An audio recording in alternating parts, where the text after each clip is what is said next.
Okay, perfect. Thank you. Okay, so as I said in the beginning, this is an introduction to the certificate in financial services risk management. We have had this course for a long while, but now for market demands, basically, and because a lot has changed lately, there has been a revision of the course. So we're just going to talk through the differences between the previous course and just the enrollment process, the content overview, and just basically a general detailed introduction of the course. With me today, we have Sally Starr, which is, she is going to be the Module 1 coach for this course, but she also has been with us for a while. She is the module coach for the Enterprise Risk Management course as well, both modules 1 and 2. And she was one of our best students at some point. So we are very happy to have her. Then joining as well, we have Phil Whittingham. He is one of the course writers. So obviously he is a risk expert and he has a lot of information to give and share his knowledge. And he's also the module coach for module 2 of this course. With him, we have Dimitri Gittens. He's also a course developer. So the same, all these three guests and co-hosts are risk experts. And, I'm very happy to have them with me in this webinar. Thank you for your time, everyone. And then I am the membership and student services supervisor in the Institute of Risk Management. So basically in my department, we deal with anything related to the administration of the course, but also the administration of the memberships themselves. Any students that join us are members directly. So anything to do with the administration of their package and any courses will be us.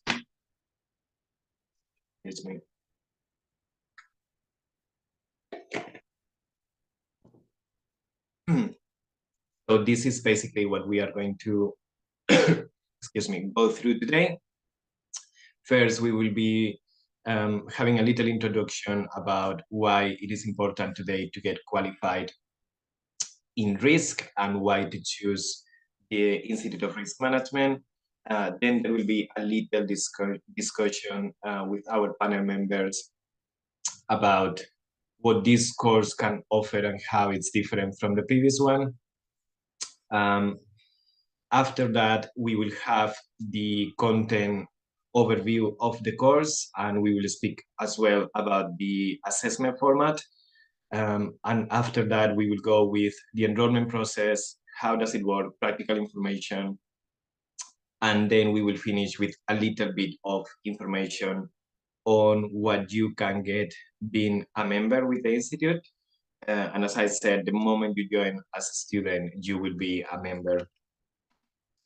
So let's see if technology is with me today. I'm just going to play a little quick video as an introduction. It's just a couple of minutes. I hope everyone can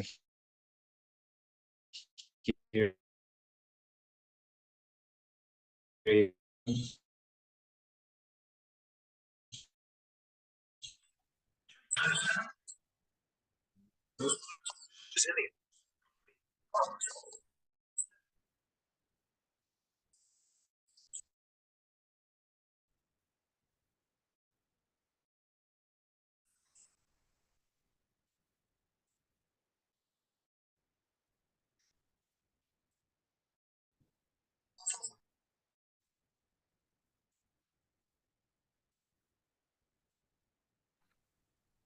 Daniel, I'm not too sure if it's just on my side, but I don't think technology is on your side today. Let me stop it. Apologies for that. So Sally, what is it? Is it not loading or is it the sound? The sound is quite slow as well. Oh, let me see. I'm thinking,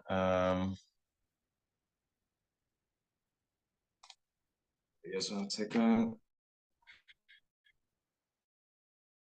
I'm going to.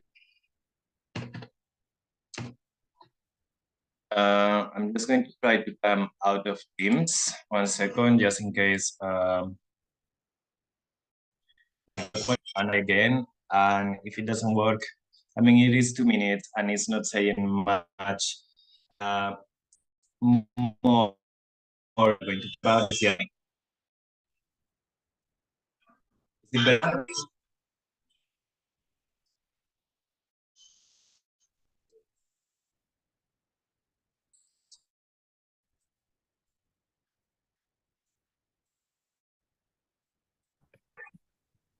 No, still no luck, Daniel. I No? think it might be better to maybe send a link out afterwards.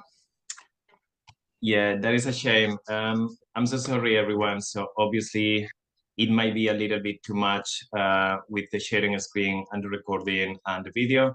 So what I will do is I will send this link to the participants later so everyone can watch the video. It's also on our YouTube channel, actually, but I will make sure I share it. It's just a little introduction on risk management and why it's important today.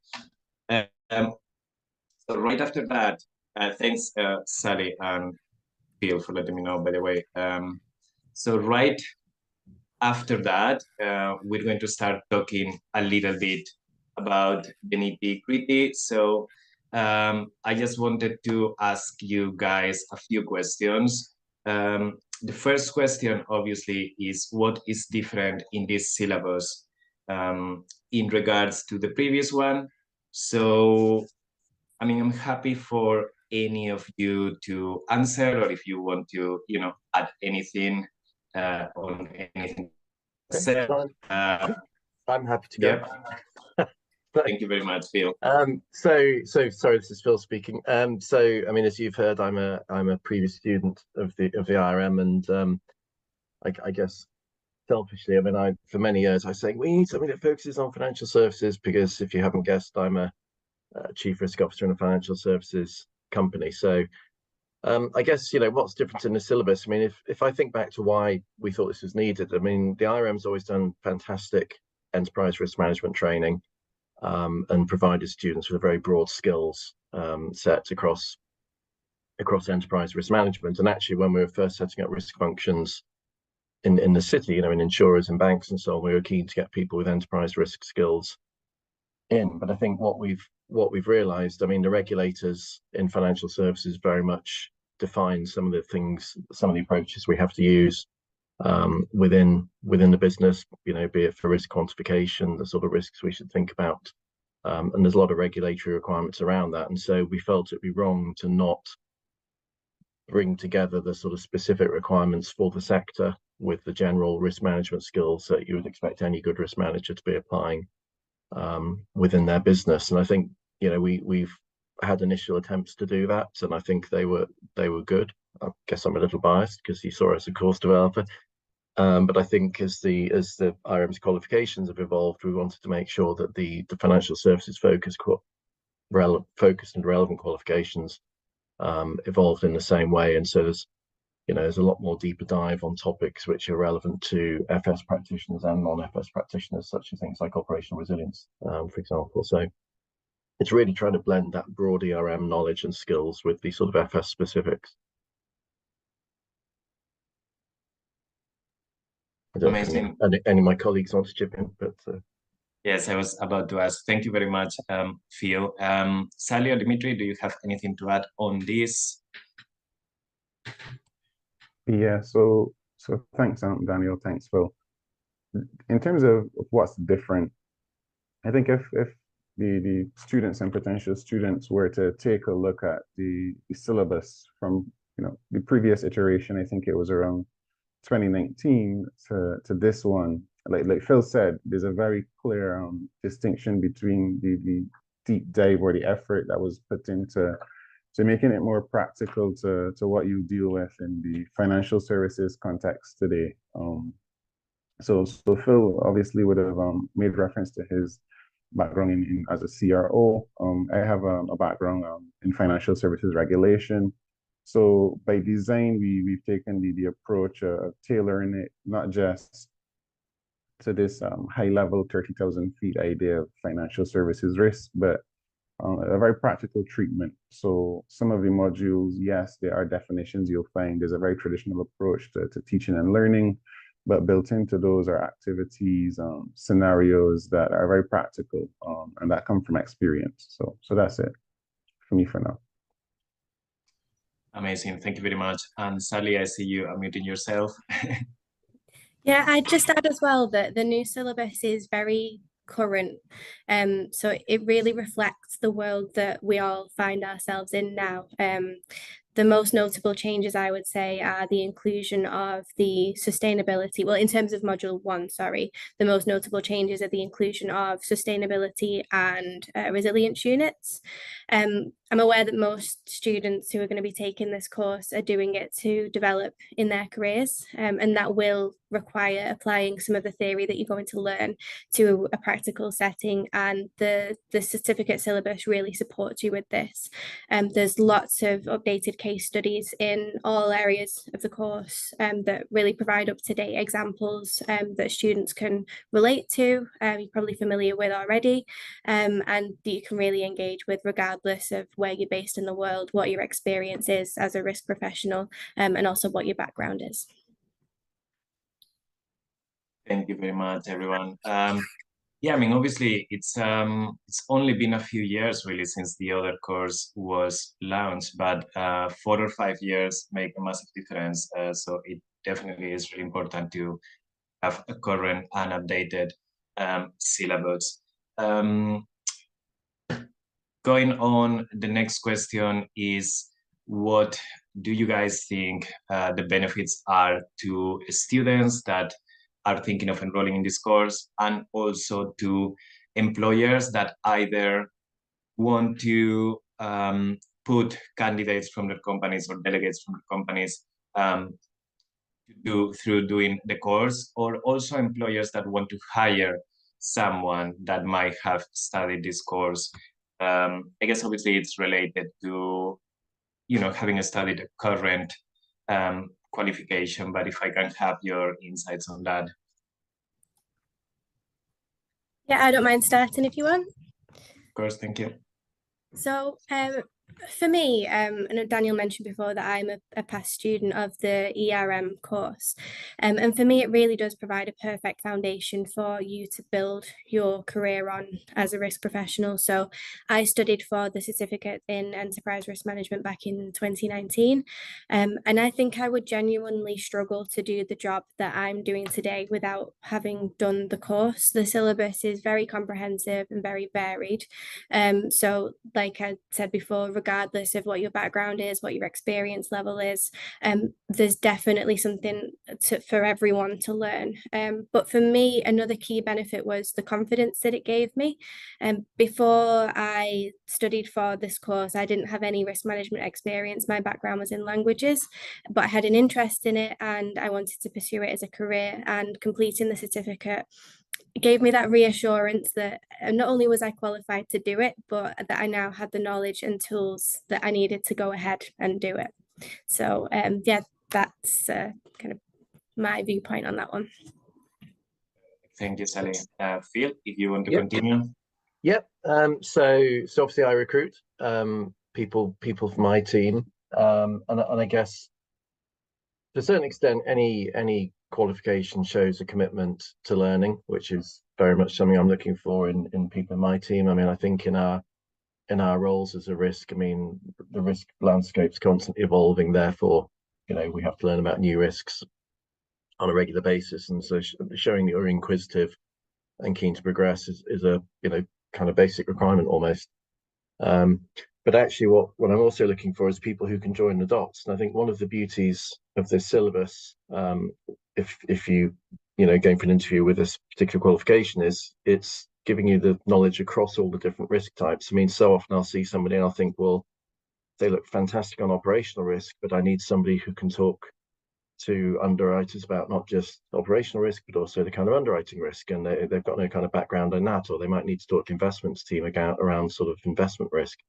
You know, this this doesn't teach you necessarily to be a sort of investment risk modeler, but it gives you the language to be confident to have that conversation with those teams. So it will make you more valuable, you know, hit the ground running quicker, in my view, in the business. And certainly, you know, I've recruited people with previous iterations of the qualification. That's something I'll be looking for again when I'm, you know, next in the market. Perfect. Thanks a lot, Phil. Dimitri, do you have anything to add in regards to this? No, well, actually, I concur with Phil completely. It largely was the point I was going to make. The entry point for most students into the world of risk, or most employees, tends to be a very single entry point. So you may enter any domain of technology risk, or maybe you spent some time in a finance function and you've entered from that point of view where you have some skills there. I think it is very clear that based on the breadth of knowledge you'll pick up, or the domains you'll cross, that the certificate positions you to maybe dig into an area you haven't done before, or as Phil said, to learn a language from another topic that you may not necessarily have focused on. So I definitely think for persons who are already in the space and who may have a specialty, or who may want to broaden it, there's a definite plus there. And then conversely, from an employer's point of view, if you were looking to upskill staff members, or to make them more diverse, the certificate here provides an opportunity to take a very multidimensional point of view to learning. Thank you, Dimitri, and everyone. And then the last question that will be valuable for potential students to know is what makes this course different from others in the market? Obviously, you are all risk experts, so I'm sure you are familiar with other courses or what is out there. So how would you say that this one that we are doing is different from others? Okay, so I guess I'll get started here. So just in terms of background, I've spent some time largely in technology risk. More recently, I've shifted towards risk in a broader sense. So similar to the course, I've been more diverse in recent years. And based on that path, from then to now, I've done a few other courses, a few with ISACA. I've done some stuff with the Institute of Internal Auditors, and a few other certification bodies in my space. But like I said in a previous response, a lot of that training was very specific, very specialist in nature. And as my responsibilities changed, I noticed I needed something with that prepared me for a more diverse experience. So while my path to the IRM was a bit different in that it was through a master's degree, and I noticed the question in the comments is about the exempted qualifications, which is akin to the route I took. You know, having done different things from different institutions, even comparing it to my master's degree experience, I think I can say one of the noticeable differences or strengths is, of course, you find a lot of different topics in a single place. And while you may not necessarily leave, like Phil said, an underwriting specialist, or while you may not necessarily be someone who will necessarily be a sustainability or resilience specialist, you definitely will be able to position yourself to speak to risk more broadly in financial services. One of the things too is, for me, the structure. So the module 2 starts with a treatment of financial services regulation, and there's a very natural progression to it. So the foundational idea of why is risk and regulation necessary in financial services, and then it flows on to the traditional ideas around financial services risk. So the way it's treated and the way it's designed is very intentional for the financial services space. Thank you very much, Dimitri. Yeah, I mean, to add to that, I think it is the breadth of the course. I mean, there are ERM courses which don't go into the detail around financial services specifics around, for example, credit risk, market risk, underwriting risk. There are financial services specific courses which might focus very deeply on, you know, in much more depth, for example, quantification of credit risk within a within a bank, but then those of course don't bring in that broader sort of ERM mindset and scope of those other risks. So I think this is, you know, I think it is genuinely unique in terms of the breadth of what it's covering, and in terms of the way it's trying to equip students, stroke work colleagues with the toolkit to speak across all those different risks and different risk methodologies. Thanks, Sally, please. Yeah, I think the only thing I have to add to that is, from another perspective, the level of support that's available to you as a student. That's not only in terms of support networks that you'll have around you, but also with regard to the learning resources themselves. So this is a distance learning course, so there is a lot of reading involved, and there is no getting around that. But we recognise that everyone learns in different ways, and the certificate really caters to that, catering to a range of different learning styles and preferences. So to supplement the reading, you'll have access to a number of videos, live webinars, and also facilitated discussion forums for each module. And here you can interact with other students and take part in relevant discussions, maybe even set up study groups should you wish to. So there's lots of support around you as a student on this course.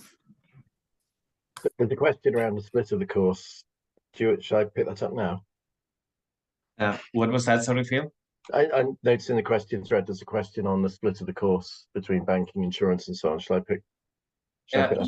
Yeah, of course. Yeah, I mean, totally. It's related to what yeah, you no, were well, saying. I think it's relevant to this part of the presentation. So, very fair question. Okay, so what's the split of course across banking, insurance, and so on? Because we're saying so.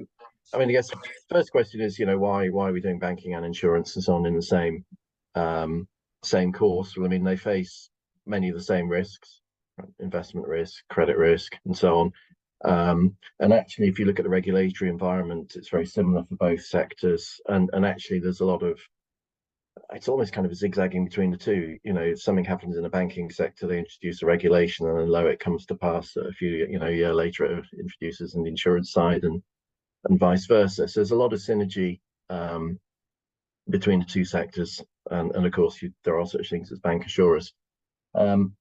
What we've done within the materials is to make a very clear definition on how a bank is exposed to a particular type of risks compared to how an insurance company is exposed to a particular type of risks. And then we've talked about the differences in approaches used, for example, around quantification. So I mean, you can read through the course very clearly and see these are the bits relating to banking and these are the bits related to insurance, and that's not deliberate. I mean, we're not trying to turn bankers into insurers, we're not necessarily trying to turn insurers into bankers, but we think there's a, you know, as a sort of, from an intellectual standpoint, there's a lot of interest in understanding, you know, the similarities and the differences between the two. But you know, when we come to examination and so on, we wouldn't put students in a position where they're sort of trying to answer on an industry that they just, you know, have no knowledge about.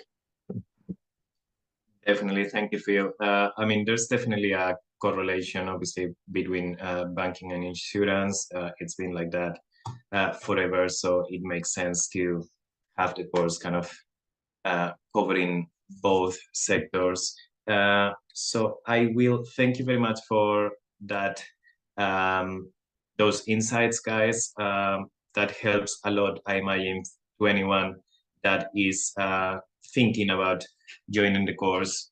It's very valuable information. So I'm going to move on now to the next slide, which, see if I can, there we go, which is going to be about the content. Let me just, are you guys still there? Can you see the screen properly?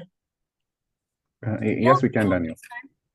Okay, thank you. I have lost for a second the controls, but no problem. So I'm going to continue with it. So obviously, module 1 is the one that Sally is covering. We're going to talk about here about the module content and also the assessment format. So Sally, please, if you can talk us through it. Yeah, thank you, Daniel. Yeah, so as Daniel mentioned earlier, I'm the module coach for Module 1. As module coach, I'm here to help with any queries that you might have in relation to the course contents. I also facilitate discussions between students on the forum by posting kind of relevant news articles and conversations. So my role is really to help guide you through your studies for Module 1, which is centered around the principles of risk and risk management. So this module provides a real introduction to some of the fundamental concepts relating to risk and risk management, exploring what risk management is and how it's developed into the profession that it is today, before going on to look in some depth at the risk management process and also some of the most widely used risk management standards and frameworks that we find used around the world today. And it does this through 6 units, each focusing on a different principle of risk management. And I'll briefly run you through them now, but I believe a full syllabus is available to view online. So Unit 1 provides a general introduction to some key risk management concepts, including things like definitions of risk and risk management, the history and origins of the risk management profession, and also its importance for organizations. Unit 2 is centered around the topic of strategic planning for ERM, where we start to explore risk management principles and frameworks, along with more of an introduction to the risk management process. Unit 3 then goes on to look at context, objectives, and risk assessment, considering internal versus external context, why objectives are so critical to the process, and then how this all ties in with the risk assessment process. As we move into Unit 4, this one's all about managing, monitoring, and reporting risk, exploring what happens once we've identified our risks in order to ensure that they're then managed and communicated effectively going forward. In Unit 5, we go on to look at risk culture and appetite, and here we examine the influence that people have on the risk management process. And then finally, Unit 6 introduces the topic of corporate governance and risk assurance with an exploration of corporate governance requirements across various countries and sectors. So as you can see, the module for Module 1, has a very varied syllabus that's relevant to risk management professionals from all backgrounds. So like I said before, no matter how long you've been in this field, there'll be something new for everyone to learn, and while also possibly going into more depth on topics that you're already more familiar with. Now, in terms of the assessment format, Module 1 is assessed by way of 1 exam and 1 written assignment. The exam is 90 minutes long. It consists of 60 multiple choice questions and takes place electronically at a Pearson VUE exam centre. And the exam makes up 40% of the marks for Module 1. The second form of assessment is a 2,000-word essay, which involves a critical evaluation of a set topic that's related to either your place of work or an organisation of your choice. This written assignment will ask you to demonstrate application of the theory and your knowledge of the course contents to a practical problem. And the assignment makes up 60% of the marks for Module 1. And just note here as well that you have to gain a minimum pass mark for both the exam and the assignment in order to pass Module 1. And I'll now, I believe, hand you over to Phil, who's going to talk you through the contents and structure of Module 2. Thank you very much, Phil. Thank you very much, Sally. Phil, before you start, sorry, allow me just 1 second, because for some reason, I can't see the controls now of Zoom while I'm on the presentation. Let me see. I'm not sure why it was set.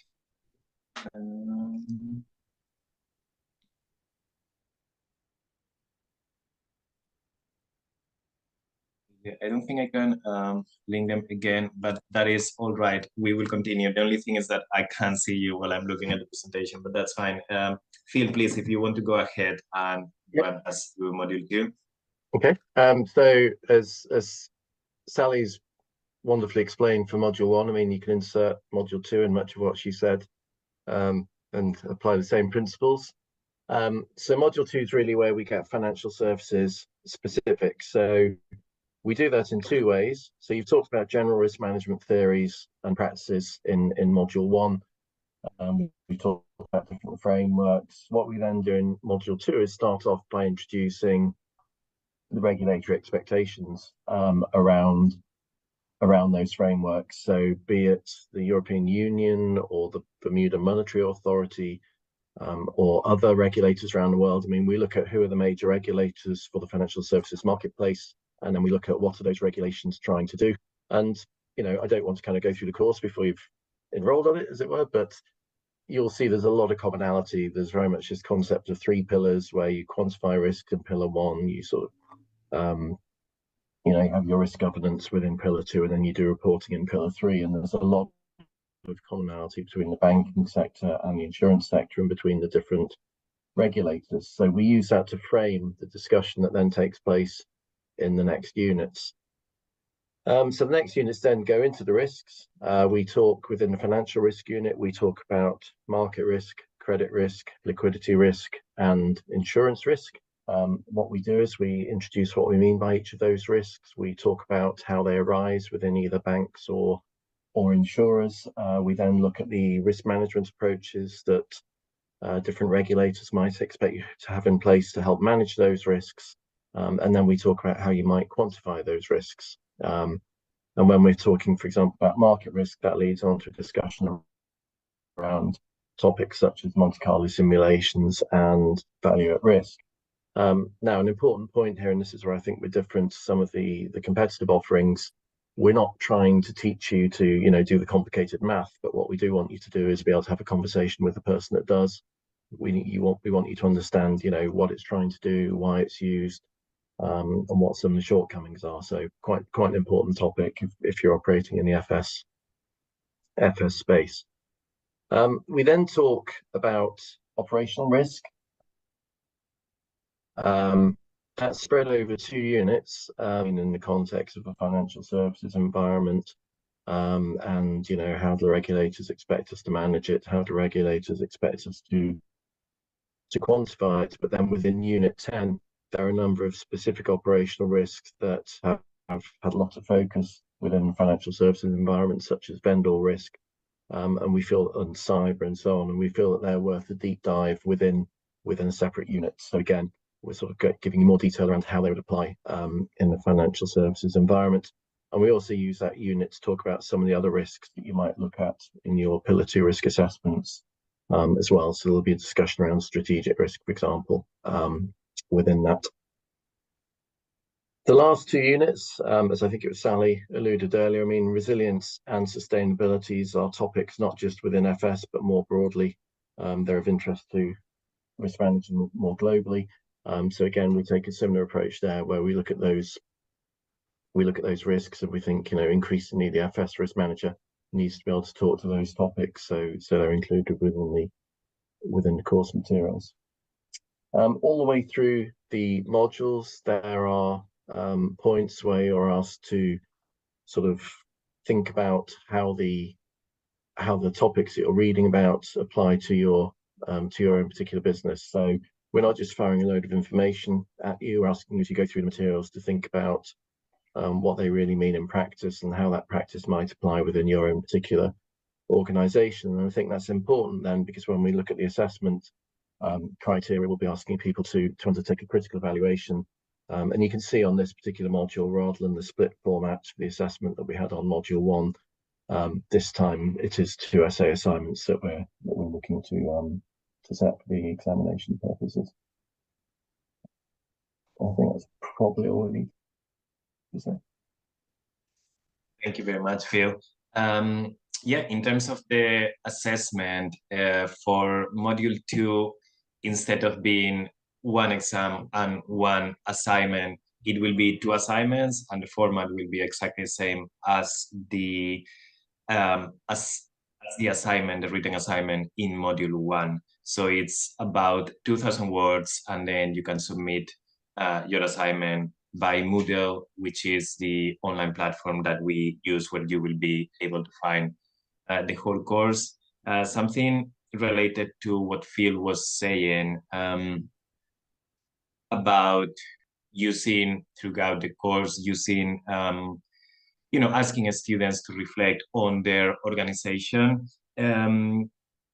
this is very practical. Obviously, we believe that it's always going to be easier and more realistic, obviously, for students to think about the organization that they work in already and how they can apply what they are learning to their current job. But also we have to say that in a lot of cases we have students that are not working yet in the industry, and that is completely fine, because you can either use your own organization as an example, or you can also use any other organization, or doing some research, or you can use just imaginary examples, and that is completely fine as well.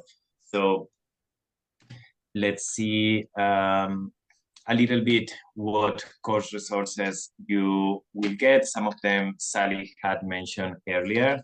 Let me go there.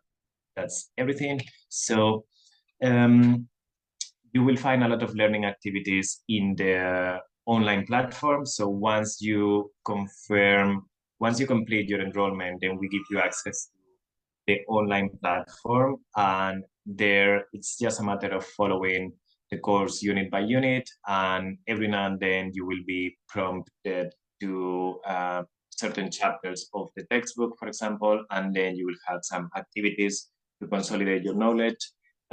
Something that is a really good tool that you will find also in the discussion forum, in the online platform, sorry, is the discussion forum. The discussion forum can be used to post questions, any doubts that you have about the course topics, and sometimes students prefer to use it just to ask other students if they know anything about it, or student studying techniques, or as Sally was mentioning in the beginning, some students like using it to get in touch with other students and creating a study group, for example. And another way you can use the discussion forum is you can post questions directed at the module coach if you think that the answer is going to be valuable for other students as well.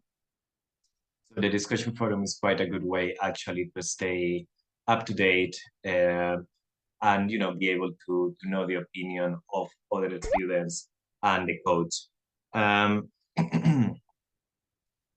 As Sally mentioned earlier before, there are some webinars and videos that you will be able to find. Some of them happen live, some webinars, and some videos are pre-recorded.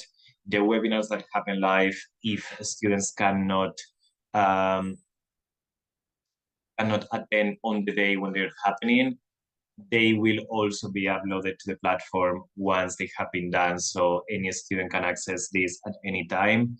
You will have a lot of text from the essential readings. So obviously we have the core textbooks, and then also we have some additional readings that you will be, most of them are just to complement your knowledge and to widen your knowledge. So in the course, you should only be assessed in the core textbooks that we will provide you a list of once you enroll. For this course, there are only 2 books. Then obviously other resources that we have are access to your module coach. You will also find some sample exam papers that follow the exact format as the exam that you will take in person at the end of module 1. And then you also get student membership from the very beginning. So once you have completed your course, you will have same benefits as any other member of the institute. And then obviously you will get outstanding student support team, which this is what we do in my department. As I was saying before, for anything related to the administration of the course, any doubts you have, how to apply for feedback and review, how to apply for a receipt, how to get access to certain forms, like issues that you're having with the platform. All of that, we are always here to help, either on the phone or by mail. And then The enrollment process, I will just give you a quick summary of it. The current enrollment window is open until the end of December. Any students that enroll from now to the end of December will be doing it for the June exam session. Well, I would say assessment session, because obviously it's exams and assignments. Once you have completed your enrollment, you just need to do some distance learning, distance studying. The course is self-directed distance learning, which means that you have to organize your own study. But as you have seen, we do have a lot of resources to support you on your journey. It can take 6 to 9 months to complete the course, depending on when you enroll within the enrollment window. So obviously, if you were to enroll today at the beginning of October until the June exams, you would have like 9 months, something like that. If you enroll at the end of the enrollment window in December, you would have 6 months. So it really depends, because you get access directly in the moment that you join the course. You get access to the course itself. Then it really depends on you. You can start studying straight away from the moment you enroll.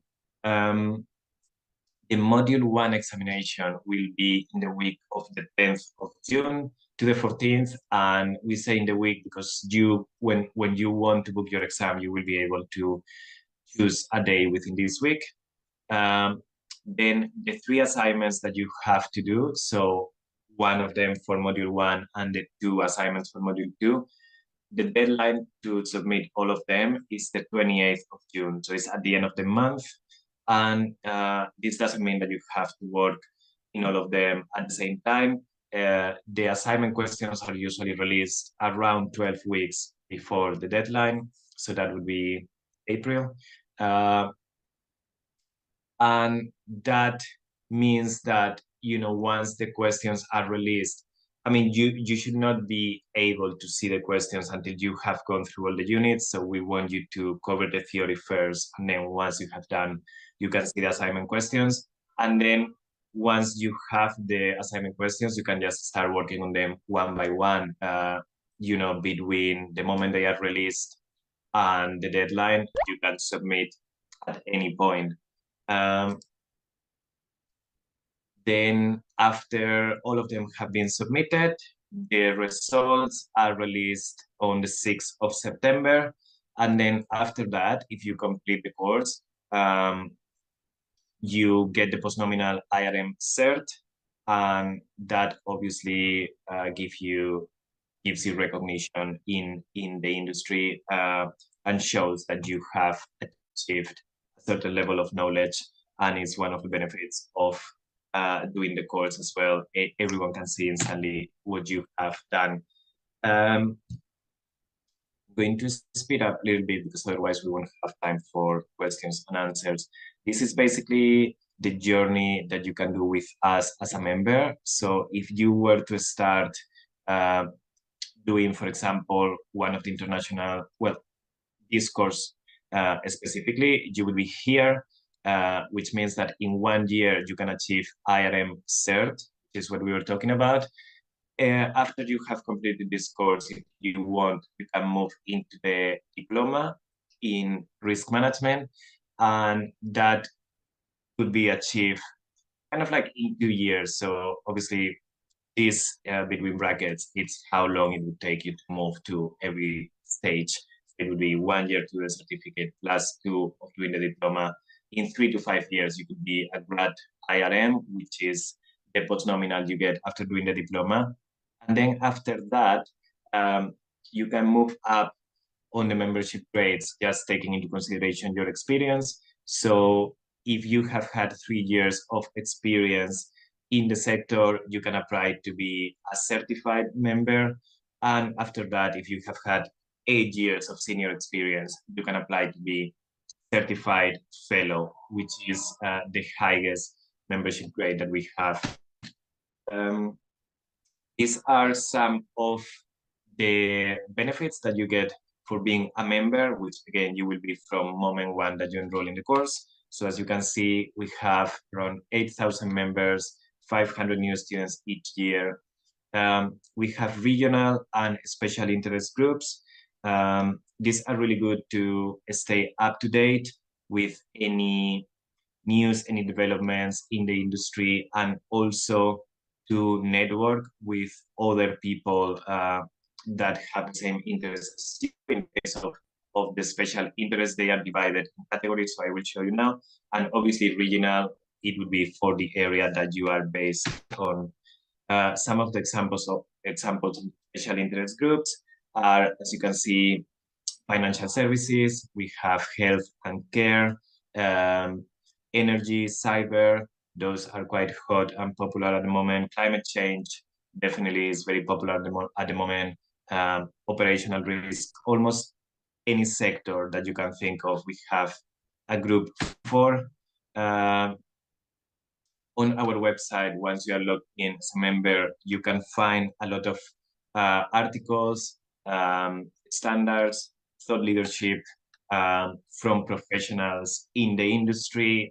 So there are lots and lots of resources there that you can use for your own research. We also have the magazine that we send a quarter to all our members, every quarter basically. And again, it has all the news in the sector, anything that is worth mentioning in the industry, you're going to be able to find here. And it is a great resource as well for research.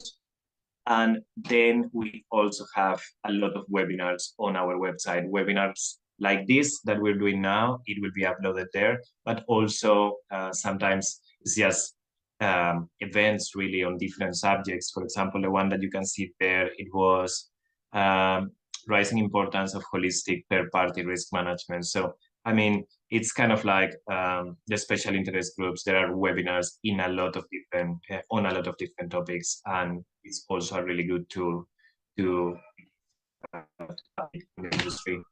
And then that's it. Sorry if I have rushed a little bit at the end, but I wanted to see if we had some time to answer some questions. So I'm just going to have a look at the chat and see we can answer. This was the issues in the beginning, sorry about that. Yeah, as Victoria Robinson said, which by the way, she is the head of marketing, and she is joining us in the shadows as well. We can email the link for the video that wasn't working to everyone, and it's also on our website. Then there's a question here saying, do these changes impact exemptions for those with exempted qualifications? So what I understand that this person, Edmore, is asking is basically, do these changes impact exemptions for those with exempted qualifications? So the thing is, the way the exemptions work is they always work the moment they were in place. So if you had already been exempted in the past and you had access to a certain course, the moment you apply for the exemptions, you know what course you had access to. In this case, because the course has been revised, some of the same exemptions stay in place. Some of them will be added. But if you are asking, obviously, about the diploma, if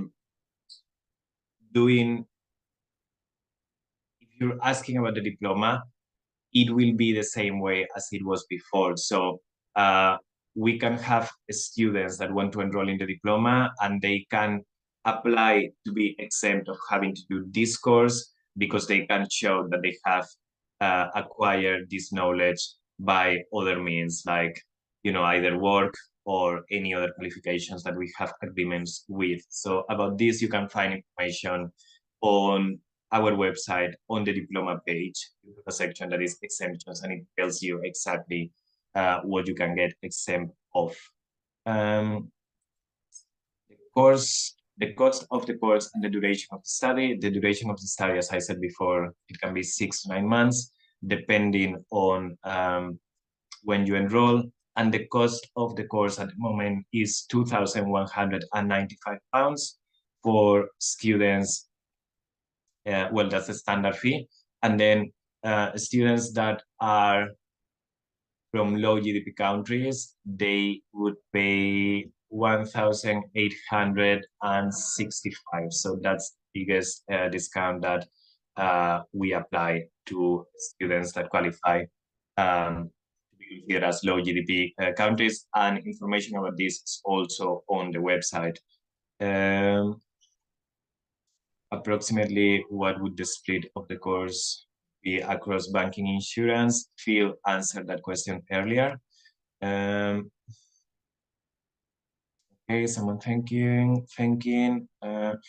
How long does essay assignment take to be performed? I would say maybe the module coaches have a little bit more experience on this, because obviously they have been students as well. I mean, the assignments are 2,000 words, so they are not too extensive. They're not too long. But what do you think, Sally and Phil? Would you be able to kind of reckon, how long it would take you to do one of the assignments? Yeah, it's difficult to put a fixed length of time on it. It completely depends on how you approach it, what your other commitments are. Most students, I guess, will be studying for the course alongside a full-time job. So it does completely depend how much time you have to commit to it. What I would say in terms of advice is, and this is the same advice that I give to all students as soon as they start the course, is to create a study plan. And basically, as soon as you get access to the course materials, because then you can look ahead, look at what commitments you have, even things like if you've got any holidays planned, plan around it, plan your time, take into account that the assignments will be released around 12 weeks before the submission deadline, and then plan around having those 12 weeks to complete the assignments. Perfect. Thank you very much, Sally. Phil, you wanted to... Well, I was going to say 2,000 words. It's probably about, what, 4 or 5 type sides, depending on your sort of font and spacing. Whether you include diagrams and, the like. But I mean, to give you context of how long it is. Yes. Thank you very much, Phil. I think some questions have repeated. How long does this course take? We have already answered that. And then let's see. Can one do 2 courses at a time? Absolutely. I mean, if you have the time, something that is really important that I didn't mention is we estimate that students need to study 180 hours approximately for each module. So that would be around 360 hours in total to complete the course of study time that you have to do. So please bear that in mind when thinking about enrolling in other courses. The fees we have already answered. I think most questions are now repeated. People are asking about charter status. Unfortunately, we don't have a program in place to become charter.